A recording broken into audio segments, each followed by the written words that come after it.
A paz do Senhor, minha irmã, a paz do Senhor, meu irmão. Que Deus abençoe a você e toda a sua família. Hoje nós estamos nos Estados Unidos e estamos iniciando então o nosso Papo de Crente TV.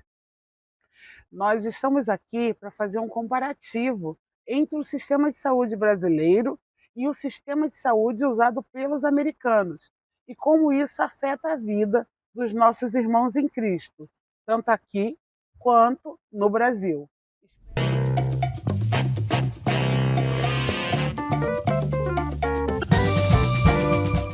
Olá, meus irmãos e minhas irmãs. Hoje nós começamos uma nova jornada, que é o Papo de Crente TV, uma iniciativa da Frente de Evangélicos pelo Estado de Direito. No programa de hoje, nós vamos contar com a participação da cantora Júlia Gomes. E antes de mais nada, como somos crentes, nós iniciaríamos esse programa orando. E para essa oração, eu já vou pedir a participação do pastor Marco Davi. Senhor, nós te agradecemos pela vida, te louvamos, ó Deus, por esse dom maravilhoso que o Senhor nos deu. Obrigado, ó Deus querido, porque o Senhor tem nos acompanhado, o Senhor tem cuidado de nós. Tome em conta, Deus, de todas as pessoas que estão enfermas nesse momento, crentes ou não crentes, todas as pessoas que estão nos hospitais, necessitando do teu cuidado, do teu amor. Dê sabedoria também, Senhor, a todos os profissionais da área de saúde, que sejam eles cuidados também, para que possam realizar o trabalho deles com muita sabedoria e muito cuidado. Nós oramos agradecidos e o fazemos em nome de Jesus. Amém. Amém. Vamos ouvir a cantora Júlia Gomes.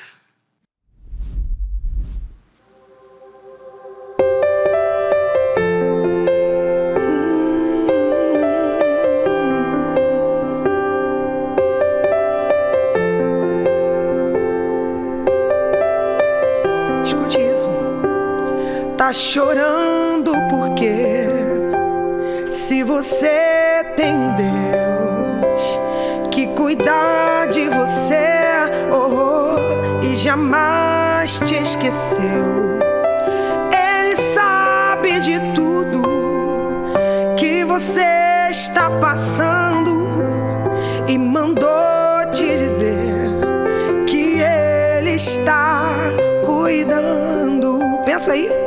Lembrar de onde você veio e aonde que você chegou.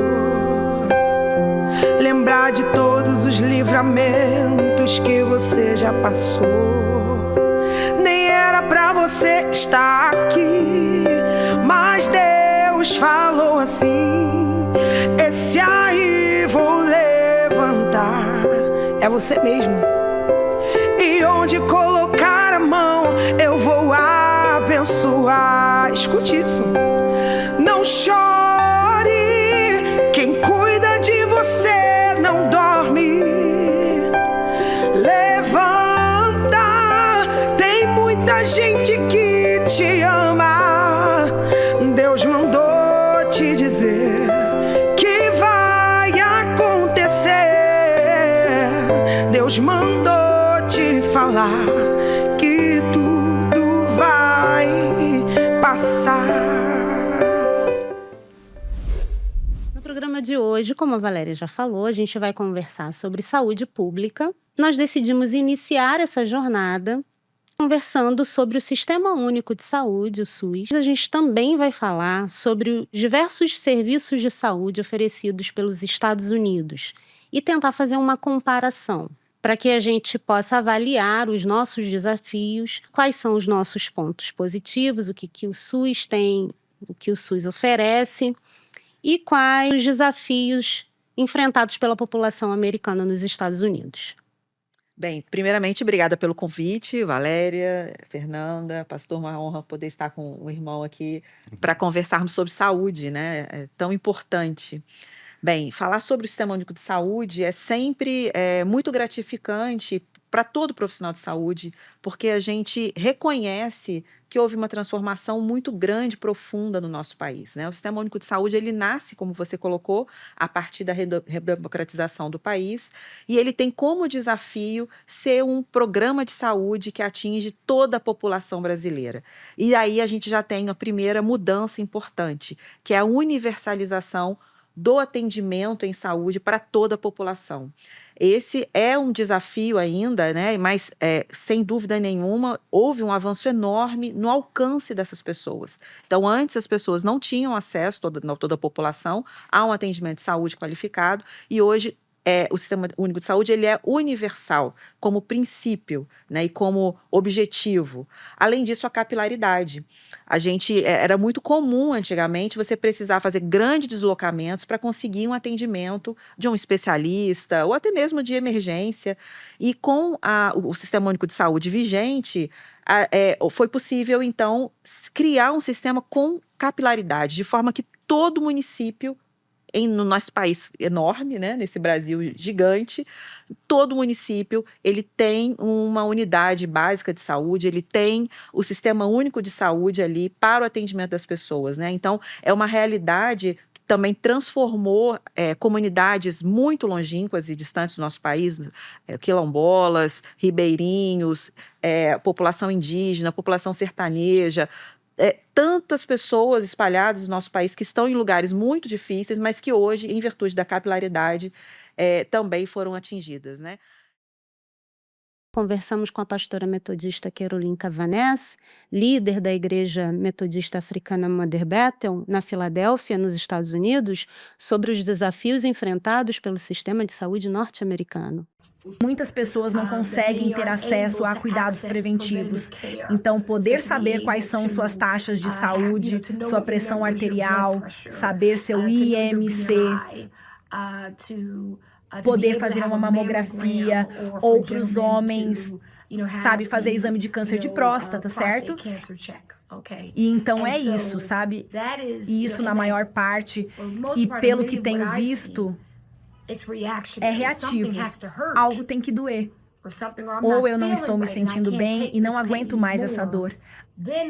Aí sim, eu vou ao médico, né? Então é todo jeito que pensamos em certas comunidades e como muitas pessoas negras estão situadas em comunidades muito densas ou, digamos, em comunidades rurais, onde o acesso a um hospital é, sabe, uma verdadeira jornada. Adriane, a gente acabou de ouvir o relato da pastora americana e agora eu quero continuar a te ouvir sobre o SUS aqui no Brasil. Esse modelo de Sistema Único de Saúde, ele impactou já numa redução da mortalidade por algumas doenças.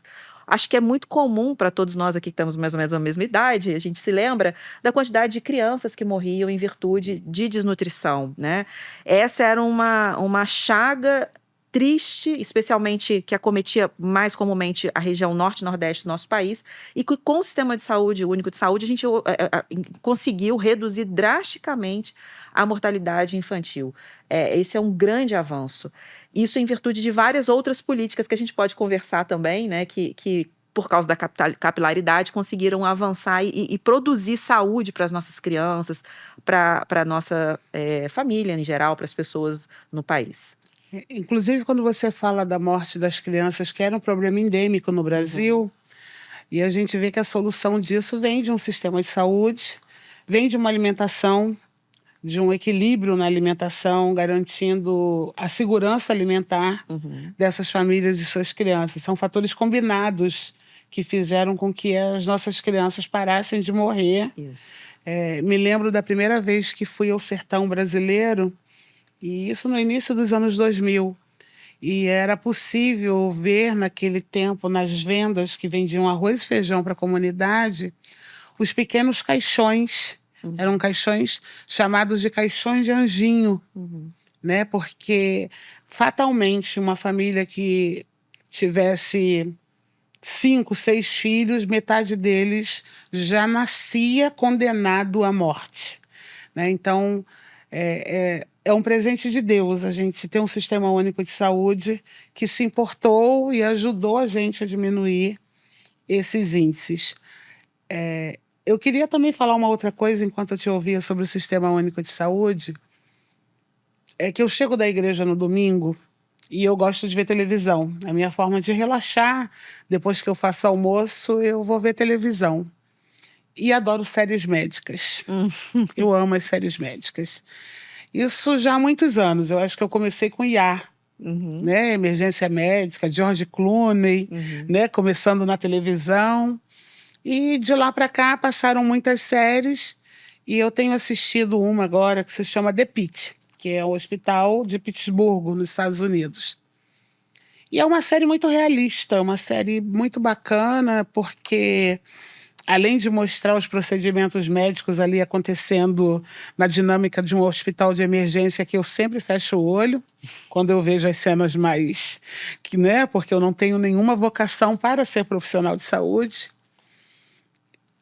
Além dessas cenas, há algo nos episódios que me chama muita atenção, que as pessoas fazem o procedimento médico. E a série retrata isso, e elas fazem o procedimento receosas de quanto custará o procedimento. Porque o atendimento não é negado. A pessoa chega, ela tem o atendimento, só que no final ela é surpreendida com uma conta gigantesca. Então, em alguns episódios dessa série, as pessoas pedem que o médico interrompa o procedimento enquanto ele está sendo realizado, para que o custo da conta caiba dentro ou do seguro-saúde que a pessoa tem ou do que ela tem condições de pagar. E isso seria muito triste se só fosse ficção, né? Mas não é ficção. E como a Fernanda falou, a gente está aqui conhecendo um pouco mais do nosso Sistema Único de Saúde e do sistema de saúde americano, como ele funciona. E além da série, a gente foi lá, ao vivo, conversar com algumas pessoas. E essa realidade que eu vejo retratada nas séries médicas, a gente pôde conversar com pessoas que falavam sobre isso, né, de um sistema que não nega atendimento, mas que pode te endividar por anos e anos e anos da sua vida. Então, Valéria, aproveitando essa sua fala, vamos ouvir um pouco mais dos outros depoimentos que a gente escolheu lá? Se você quiser me perguntar assim, Carol, qual a diferença entre o SUS, o sistema de saúde americano, perdão, e o sistema de saúde brasileiro, né? Então, no Brasil, a gente tem o SUS, que é o acesso universal para todos, independente de renda, independente se você é estrangeiro ou está passando as férias no país, você consegue ser atendido, certo? Obviamente, o SUS ele tem as suas limitações, são as filas longas, às vezes a gente tem algum problema de gestão, mas o acesso é para todos. No sistema americano, ele é misto, né? Então ele é composto por 3 atividades: iniciativa privada. Então, o seguro de saúde, às vezes, ele vem pelo seu empregador, ou seja, quem não está trabalhando não tem acesso ao seguro de saúde. Ou ele vem de 2 programas, que um é o Medicare e o outro é o Medicaid. O Medicare, ele assiste pessoas com mais de 65 anos de idade e pessoas com alguma deficiência ou alguma doença, mas tem todo um critério de elegibilidade. O Medicaid, ele é apenas para a população que eles consideram baixa renda. E aí a diferença também é que aqui cada estado ele faz a sua própria lei e o seu critério de elegibilidade do cidadão. Então, por exemplo, se você está no estado da Pensilvânia e você resolve se mudar para a Califórnia, não necessariamente você vai ser assistido da mesma forma que você era no seu estado. Vai depender, né, das leis do outro estado.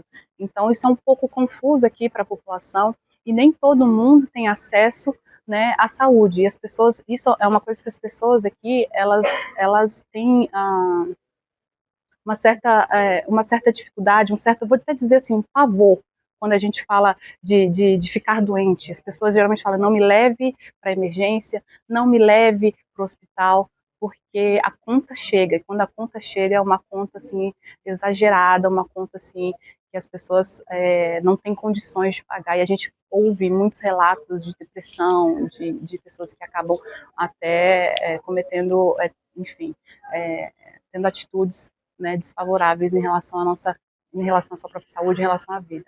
Então, eu posso dar, por exemplo, um exemplo que eu vivi aqui nesse período que eu estou há 4 anos e meio com meu esposo, a gente engravidou e, graças a Deus, eu tinha plano de saúde proveniente da universidade e fiz todo o meu pré-natal. Obviamente, a assistência do pré-natal aqui também é diferente do pré-natal no Brasil, mas eu não consigo estabelecer uma comparação, dizer quem é melhor, quem é pior, porque eu consigo enxergar benefícios, consigo enxergar pontos positivos nos dois lados. Mas o ponto é que, se eu não tivesse seguro, né, se eu não tivesse plano de saúde, eu não teria condições de pagar pelo meu parto. A conta chegou na minha casa, veio uma carta, e ele faz toda a descrição de todos os procedimentos que eles realizaram, desde de analgesia, né, até uma simples medicação para dor. Tudo bem assim, eles deixaram toda aquela lista bem completa, e aí no final o valor da minha conta. E o valor da minha conta era $27 mil, né? $27 mil para um parto. Né? Então, se você imagina se são gêmeos, imagina se você teve alguma complicação durante o parto, como que esse valor não pode escalar, né? Então, $27 mil, se a gente for parar para pensar, vai dar quase que R$180 mil, né? Só que pela minha cobertura do plano, eles abateram e eu tive que pagar apenas $600, que é basicamente 3.600, que também é muito dinheiro. Então, as pessoas, hoje, eu vejo que elas tentam encontrar novos meios, novas formas de serem assistidas pelo Estado, e a barreira é muito grande, é muito difícil o sistema de saúde nesse país aqui. Quando a gente pensa nesse SUS gratuito, é importante, e aí eu peço a sua ajuda para a gente entender isso, que ele é gratuito para quem recebe o serviço, para quem vai na unidade básica de saúde, para quem vai no posto, para quem vai ao hospital de emergência, ele é gratuito. Mas ele não é gratuito. Ele tem uma lógica porque nós pagamos os nossos impostos.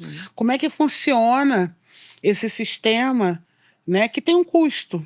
A saúde representa um custo muito significativo para qualquer país. Como é que nós, brasileiros, solucionamos isso através do Sistema Único de Saúde? Esse é um grande desafio. O Sistema Único de Saúde, ele tem sido cronicamente subfinanciado em virtude dos orçamentos enxutos e da necessidade de organizar o orçamento de acordo com várias outras demandas que o Brasil tem, né, em outras áreas.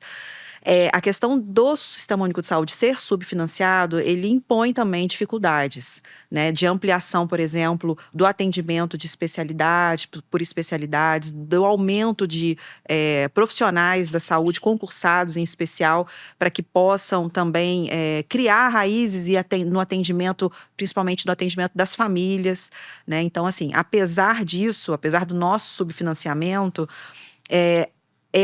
o que todos os pesquisadores, quando olham para o SUS fora, dizem é que a gente opera um milagre aqui. Porque, comparativamente, em termos de valor, por exemplo, a gente tem o sistema de saúde do Reino Unido, que é um pouco parecido com o nosso, não tão universal quanto o nosso, inclusive a China também não tão universal quanto o nosso. O nosso realmente é o maior sistema de saúde universal que existe no mundo. Ele conta com um apoio financeiro por pessoa, per capita, muito maior, né? Então, assim, realmente é uma questão que a gente precisa ampliar. Existe um valor obrigatório, uma despesa obrigatória que o executivo precisa desempenhar e destacar para a saúde, mas sem dúvida nenhuma a gente precisa ampliar para que a gente consiga avançar ainda mais na prestação desse serviço à população.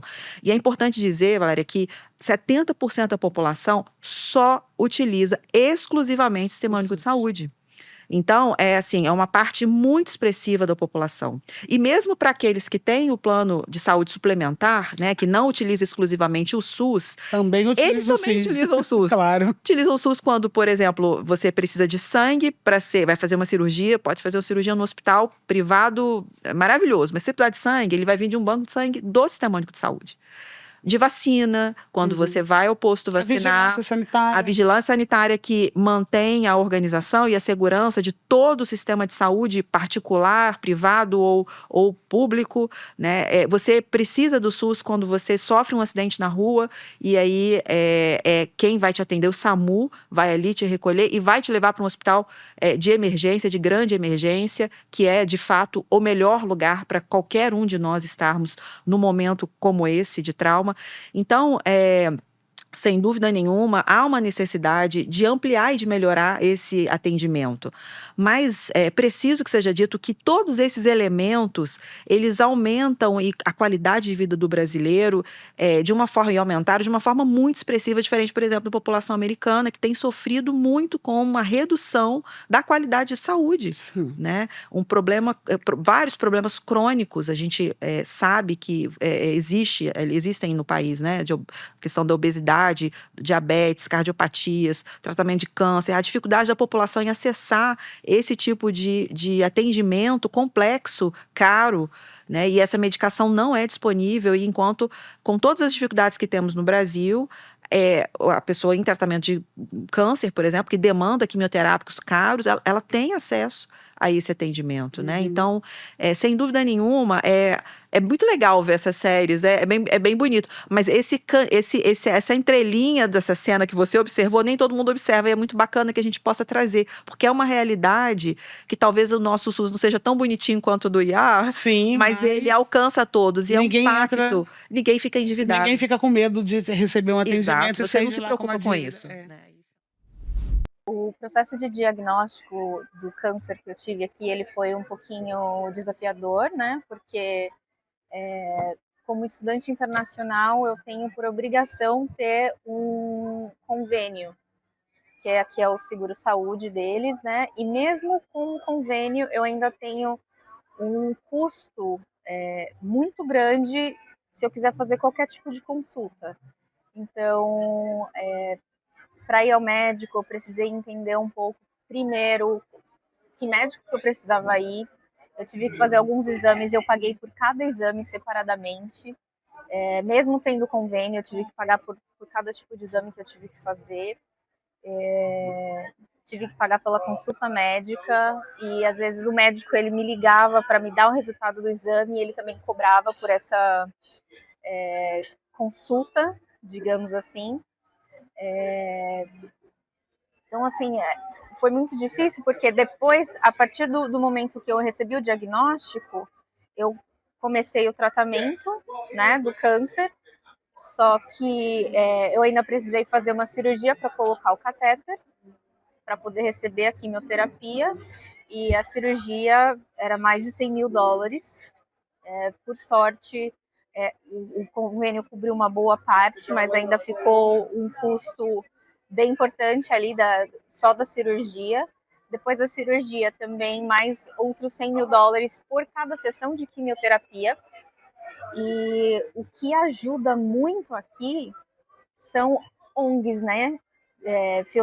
Instituições filantrópicas, que eles acabam, não tem muito... Quando as pessoas são ricas, elas são muito ricas. Então, elas não sabem muito o que fazer com dinheiro, então elas doam e acaba tendo isso como um abatimento de imposto. E aí a gente conta com essas instituições filantrópicas para poder conseguir fazer o pagamento dessa conta que fica gigante, né? Então aqui você tem o custo com o convênio, mesmo tendo convênio e mesmo o hospital sendo em partes público, você ainda tem uma conta no final do dia, e você vai pagar por cada tipo de atendimento. Se você precisa só passar numa emergência, você vai pagar, né?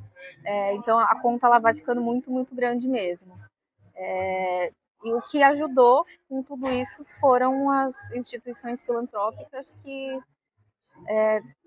acabaram conseguindo pagar uma parte maior da nossa conta. Que se não fosse isso também é um parcelamento para a vida inteira, né? Se você puder pagar $50 por mês, você vai pagar $50, mas pro resto da sua vida, porque a conta do hospital é gigante. Então, assim, de verdade, o SUS e todas as oportunidades que a gente tem de fazer preventivos com a nossa saúde no Brasil é realmente um diferencial. Ele é um exemplo assim para o mundo, porque aqui a gente ouve muito sobre como as pessoas elas vão tratar a doença. Eles não cuidam muito da prevenção, porque você tem que escolher entre trabalhar ou pagar uma conta de hospital. E muitas pessoas, às vezes, elas precisam escolher trabalhar, que na verdade não é nenhuma escolha, né? Mas é basicamente isso. Pastor Marco, a Adriane menciona que o SUS operar num país da dimensão do Brasil é um milagre. Eu, particularmente, acredito que Deus age nas estruturas. E todas as vezes que eu vejo o relato das pessoas beneficiadas pelo SUS, eu vejo esse milagre, essa graça de Deus que se manifesta sobre todos. E aí eu queria que você falasse um pouquinho sobre isso, sobre esse milagre, sobre a graça, sobre como a saúde é um presente de Deus para nós. Eu me lembrei aqui, no momento em Lucas, que Jesus Cristo ouviu de uma criança que estava doente. Ele foi caminhando e uma mulher o tocou e ele disse: alguém me tocou porque eu sinto que de mim saiu virtude. Eu acho tão bonito isso em Jesus. Ele se preocupa tanto com a vida. E quando a gente tem um país onde a questão da saúde faz parte do orçamento da União, isso sim é uma ação milagrosa de Deus. É Deus agindo, sim, como você disse, na estrutura desse país. Um país em que a gente tem tantas desigualdades, muitas desigualdades, mas graças a Deus, foi uma intervenção divina a criação do Sistema Único de Saúde no Brasil. Nós damos um show para vários lugares do mundo, não é? Pelo cuidado que tem pelas pessoas todas, independente de raça, etnia, independente, sei lá, de cor, independente de gênero, todas as pessoas são cuidadas e muito bem cuidadas. E aí me faz dar vontade de perguntar mesmo a Adriane sobre um outro milagre, que é o milagre da vacina. Porque para mim este é um grande milagre. Nós crescemos assim, tendo várias vacinas e nesses últimos tempos a gente tem visto um pouco de uma postura, um pouco de resistência quanto à questão da vacina. Então eu queria que a Adriane falasse um pouquinho sobre aquilo que eu vou chamar esse milagre da vacina, porque realmente é um milagre num país como o nosso, inclusive, termos organizações, termos instituições que até criam vacinas aqui, não é? Então, eu queria ver um pouco mais sobre isso. Sem dúvida nenhuma, isso é um milagre. E o Sistema Único de Saúde, ele engloba, por exemplo, o Instituto Butantan e a Fiocruz, que são dois polos de pesquisa, onde eu também estudei na Fiocruz, fiz mestrado, doutorado em saúde pública lá, e vi muita pesquisa sendo desenvolvida em virtude, inclusive, da questão da vacinação, né? Em tantos outros temas, mas, sem dúvida nenhuma, como eles compõem o Sistema Único de Saúde, há uma contínua inovação e melhoria mesmo nas técnicas, no aprimoramento do tipo de vacina. Agora a gente tem a vacina, por exemplo, para dengue, contra a dengue, né? Que era uma questão para o Brasil muito grave. Ainda mais chegava no verão, né, chuva, isso era uma epidemia todo ano, né? Então agora a gente está chegando com a vacina da dengue aí para a população brasileira. As crianças, né, no Brasil vivem mais e vivem sem várias doenças que a nossa geração ainda pegou, viu, né, e pôde perceber o tanto que elas produzem de sofrimento e que hoje também a gente pode ter essa realidade modificada. Agora, isso é uma informação que, sem dúvida nenhuma, infelizmente tem sido atacada, né? A questão da valorização da vacina.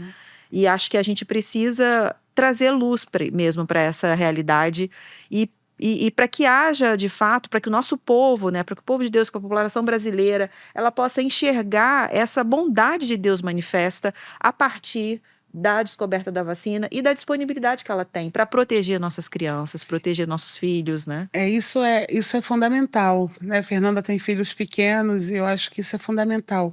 A gente entender que vacina é cuidado, né? Que Deus capacitou os médicos, cientistas, na Fiocruz, no Instituto Butantan, que o aprimoramento, a ciência não está para disputar com a fé, né? A ciência e a fé não precisam entrar num campo de guerra.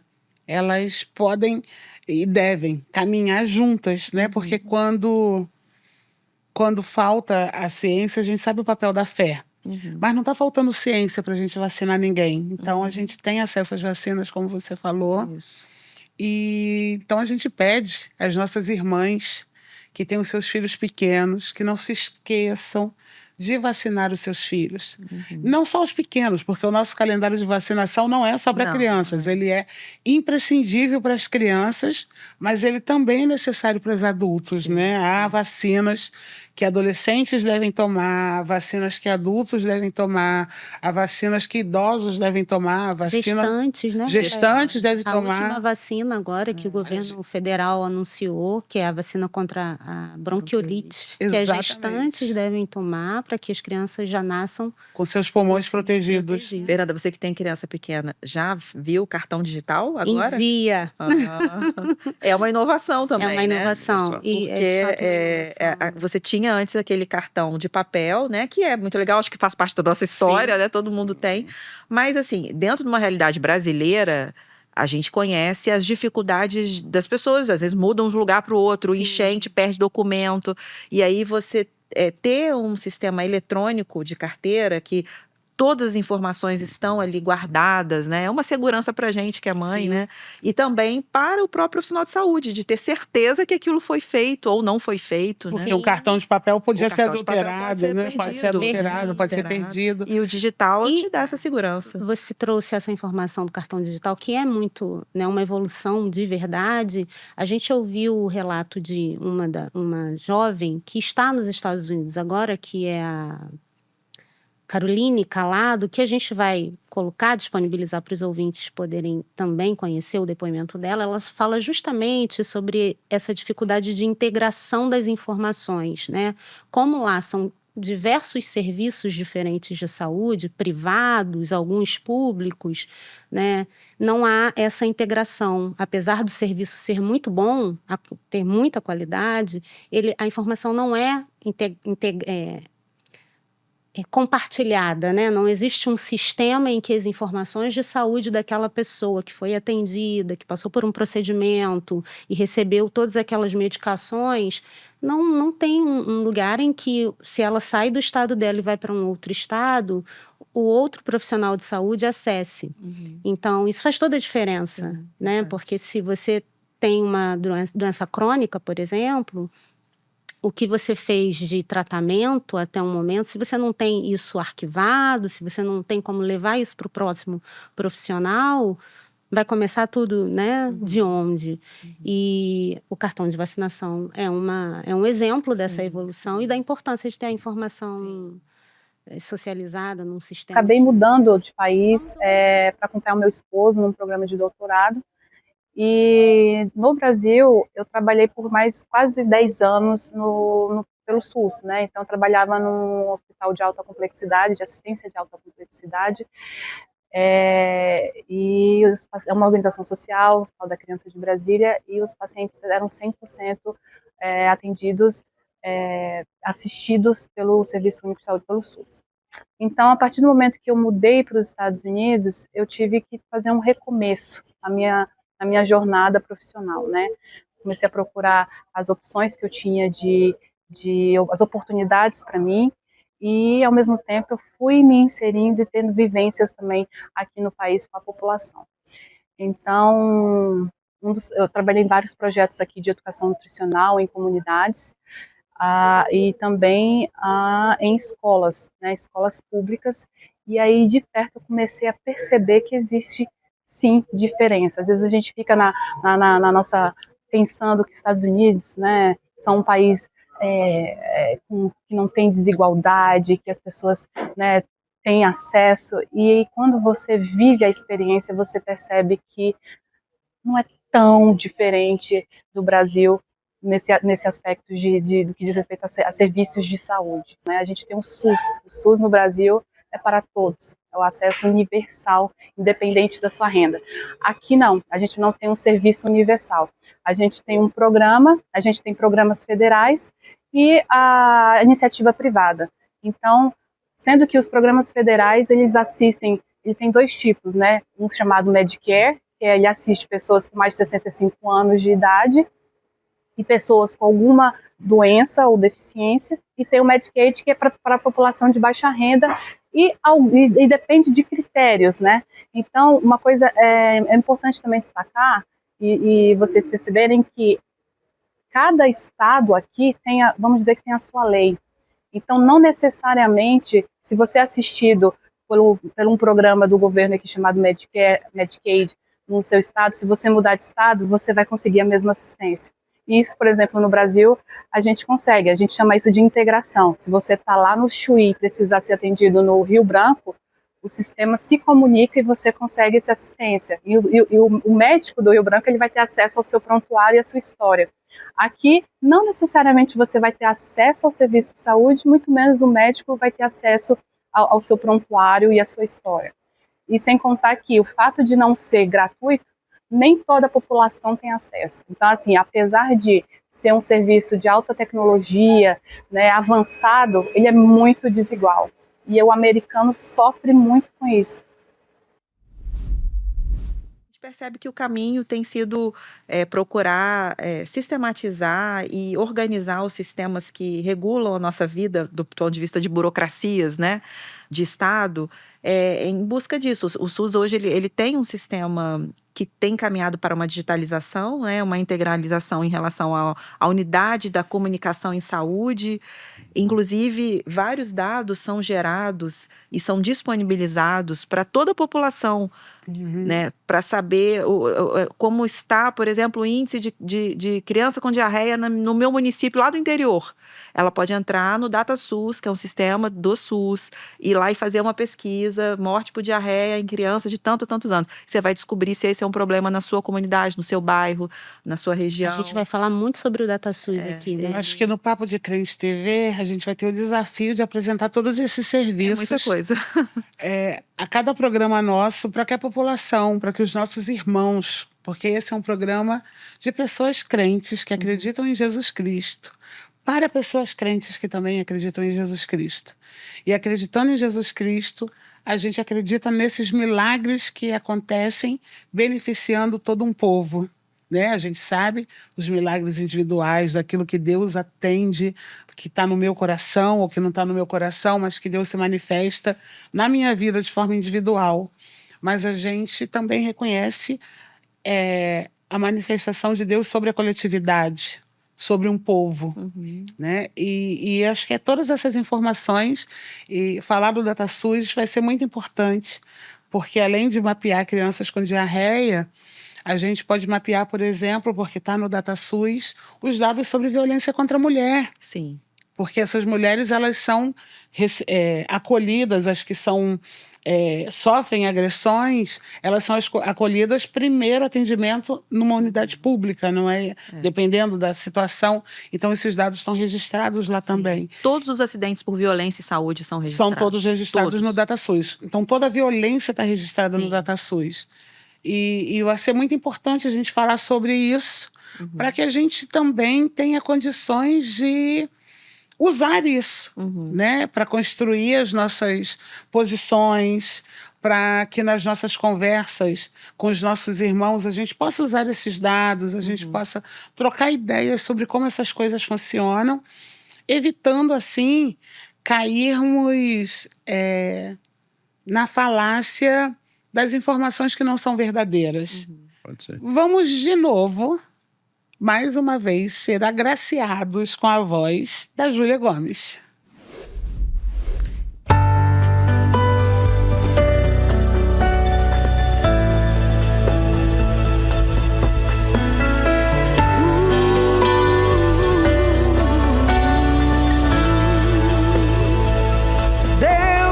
peleja.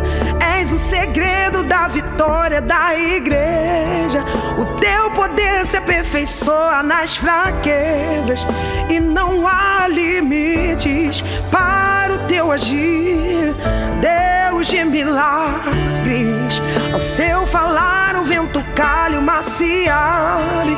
Tens o remédio para qualquer enfermidade, e tudo é possível para aquele que crê no Deus que tem todo o poder.